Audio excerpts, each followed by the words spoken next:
Welcome to day 2. Today we do the Sam Maxwell Scenic Drive, starting at the Santa Elena Canyon and working our way back up. So we come in here at the Terlingua Butte and follow this road and then come down past Sam Neal. We drove all the way down to the Santa Elena Canyon overlook and then worked our way back up this Sam Maxwell Drive, visiting all these stops that are circled here.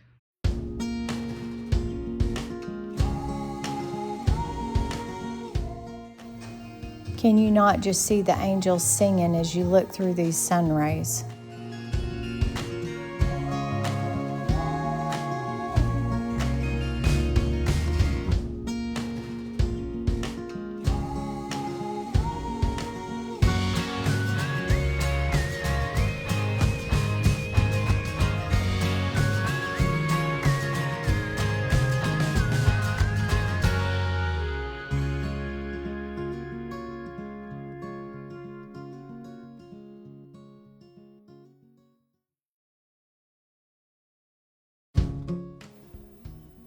So we're almost to Santa Elena Canyon, where there's river access. They take rafts in and out of the river, and you get an easy view of the river there if you're, mobility challenged or whatever. Otherwise, you can go all the way down to the canyon, and there's a short walk down to the river before you access the Santa Elena Canyon Trail.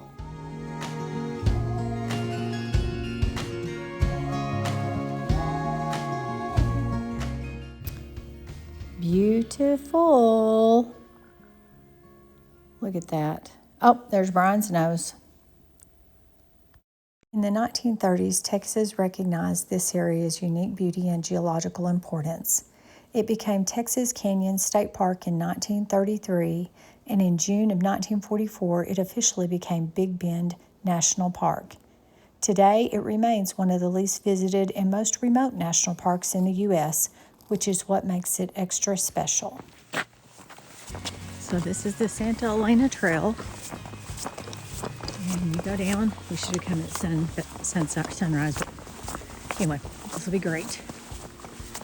Brian's out doing a hike with me. I'm super pumped. I get to enjoy the beauty and him.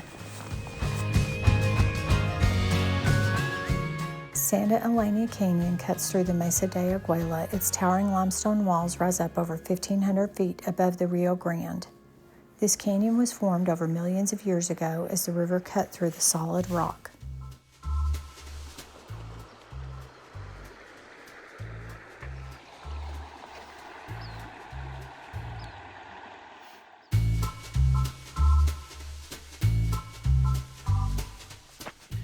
So we didn't do the full hike, we just hiked down to the river over here.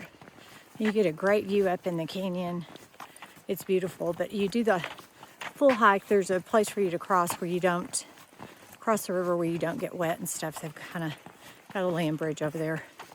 And then you can continue on and do the full mile, 1.7 miles. But we got this view. We're going to take this day and save our steps for something else. Another hike. We've got a couple more here planned for today. Anyone know what kind of bird this is? It's fairly large and it's nesting, we think. It's a roadrunner. Oh. It just crouched down. Look at that. Her feathers are fluffed out to keep her warm. I don't know if this is where the Javelina Trail or what, but you got places where animals have been bedding down up in there.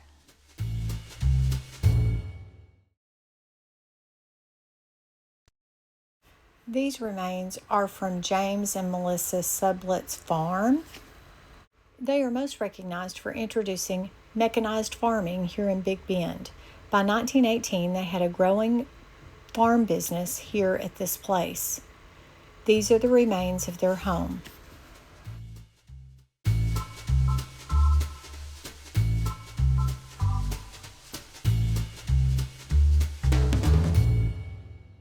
Another torturous adventure of Tamara Adventures. Here we go. Chimney Trail. We'll see what we see. 3.4 miles, it says. Yeah, we'll see. We'll see. Anyway, Get to walk out in the tundra. I feel like I'm back to putting pipelines in down in South Texas. What a great adventure. For those who don't know, he used to work for the oil field, and he started out going out with surveyors developing, I guess, pipeline. I don't know how that works, but whatever. Brian, you could probably tell it better than me. We just walk out in the fields and find where we're going to survey to get to the main lines with our flow lines. And Yeah, but you had more description in the truck. yeah, I can't say that on YouTube though, because I got to make sure we're not restricted. Anyway, he had to wear snake chaps and all that stuff because they were out near South Laredo. But anyway, we were supposed to see Native American art and Native American dwellings on this trail. So and All I see is rocks. it is 400 feet elevation gain, is all pretty flat level, and we'll see what we see. Hopefully sooner than later. Yeah. As far as the eye can see, I don't see crap. Well, it's level and it's flat.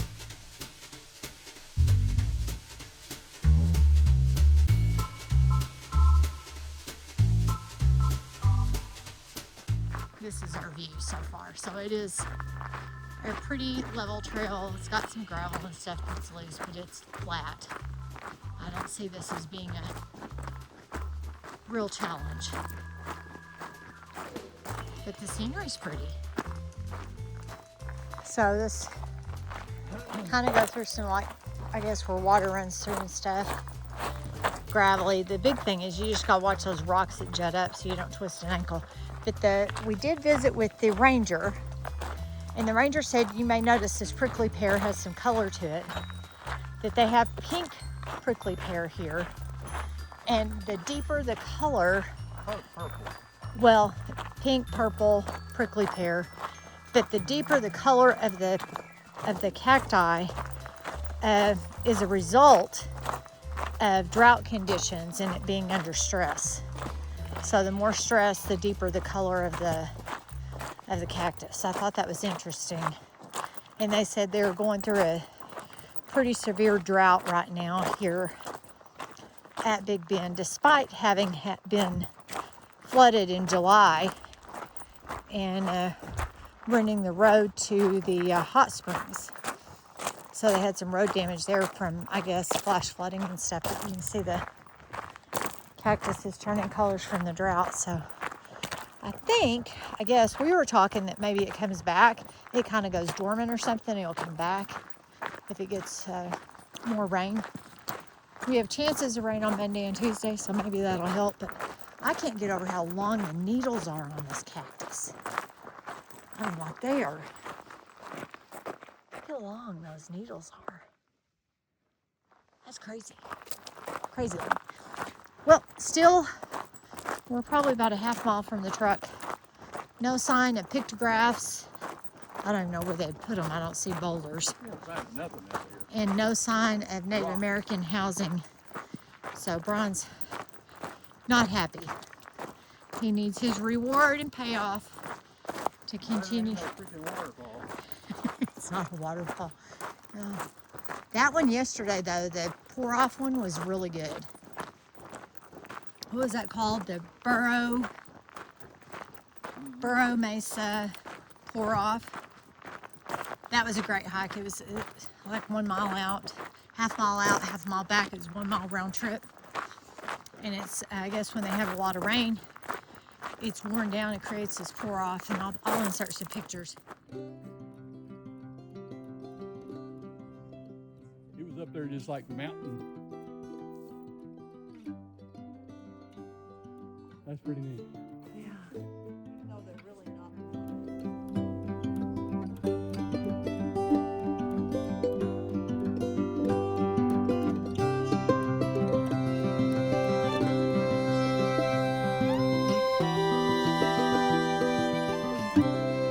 It was beautiful. That was great, wasn't it? It was. So far, I don't even know where you're going to see anything. I don't see anything. And the volunteer recommended this hike. He said about a mile out we should see. The ranger was delusional. Yeah, I don't know. I guess that's from, that scat's from raccoons or something, I don't know. We still haven't figured out how the ranchers, they would have built their ranches over here in this area also. And they're so far from the Rio Grande. I mean, I don't know what their water source was. They had to hand dig wells. That was a lot of hard work. I mean, it just, I'll put some pictures in. They had a Sam Nail Ranch. It's going down to get to the chicken coop, which everything here seems to be pretty worn. This windmill here still produces water, but it is not drinkable, as posted on the sign. Ain't much left of that. This is the Sam Neal Ranch House. What's left of the adobe. Yep. It's getting washed away. Pretty weathered.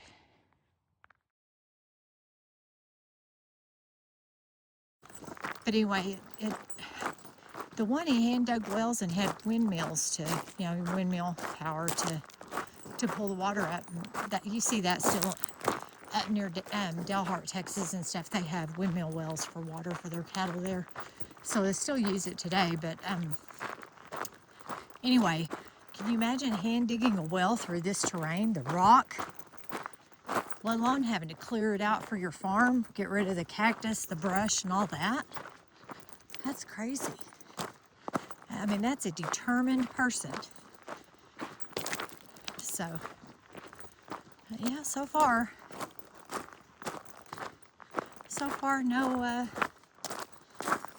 no signs of Native American. It's supposed to be dome dwellings. I haven't seen it yet, and I don't see anything where you would even see pictographs. We'll see what we get. So I think the plan now is for us to go See the other visitor center. Panther Junction Visitor Center. We're going to go get diesel. It was recommended to get diesel in the park rather than out. They said it was actually cheaper in the park than it was over in the town of Talingua. Let Brian catch his breath, and then we'll try, probably stop and have our lunch before we head up the mountain. Yeah. But we're going to try to hit Lost Mine and at least go up the mile. I may finish the whole hike. We'll see. But Brian at least can get the 1 mile in, and we can get the good views and everything over there. Monday we move over to the Rio Grande Village campground, and we're going to hit all that whole side, Persimmon, Panther Junction again, Rio Grande Village, and maybe if we can do it Monday, we'll do the Bosquillos water crossing over into Mexico. It just depends on what time we get over there. It's a bit of a drive. I think it's about an hour drive at least. It may be longer pulling the RV because you can only go about 45 in this park. So we filled up with diesel here, just outside of Panther Junction. It's $3.50.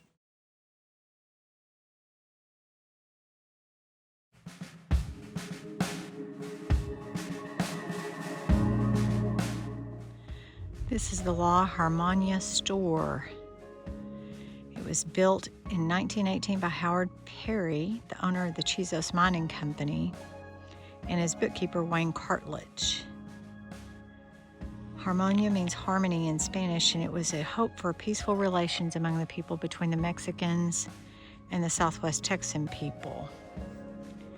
It was in service from 1919 to 1921 and stocked a variety of merchandise catering to ranchers and farmers on both sides of the Rio Grande. This house in it is old. Doesn't appear to be with all the metal in it. It's got metal in between the layers unless they redid it. That's what I'm wondering if they just redid it. There's the brick and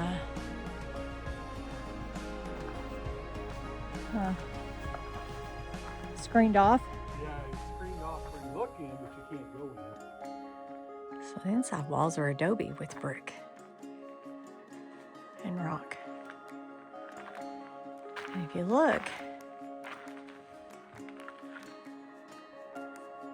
they layered bricks. It looks like mud brick adobe. I guess the rocks have fallen off.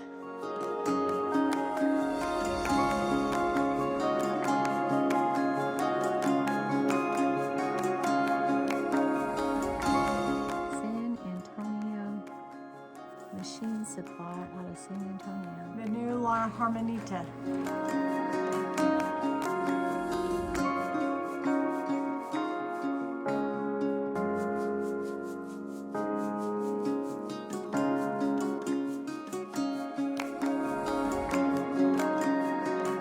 So I'm visiting with the ranger here at Castellan, or how do you say it? Castellan, at the Castellan Visitor Center. He said that they're in the midst of an epic drought. And so these cacti that we're seeing are dying off because they're really stressed. And so the more stress they get, the more purple the purple prickly pear will turn, almost to a dark pink or red almost, because it's super stressed out. And so they had flash floods in July, but clearly not enough rain to pull them out of this drought.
Trail's 1 mile easy, but you're surrounded by geological formations, which is one of the reasons that we chose it.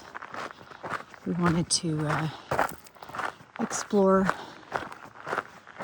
the volcanic created mountains and see the different fissures and formations. So we'll see what we see. A good example of pyroclastic flow. And we're heading to see the dike, maybe at the end of it. We're walking down in this wash of gravel up to and in between these cliffs. I decided walking in washed gravel is about like walking in sand. It's a workout. Look at that conglomerate rock. It's got a mixture of all kind in it. And that's our view.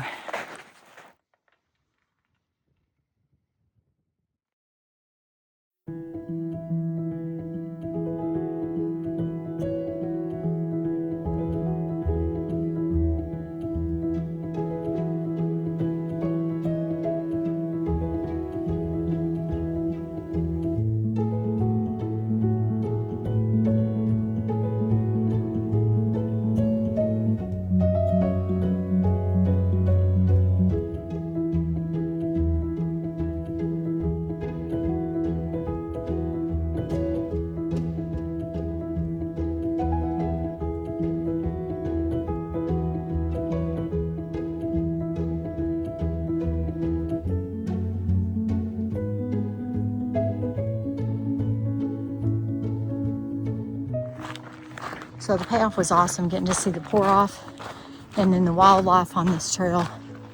Fantastic. So it's just out and back, but phenomenal hike, great payoffs. You can see the cholla, they're wearing frowny faces.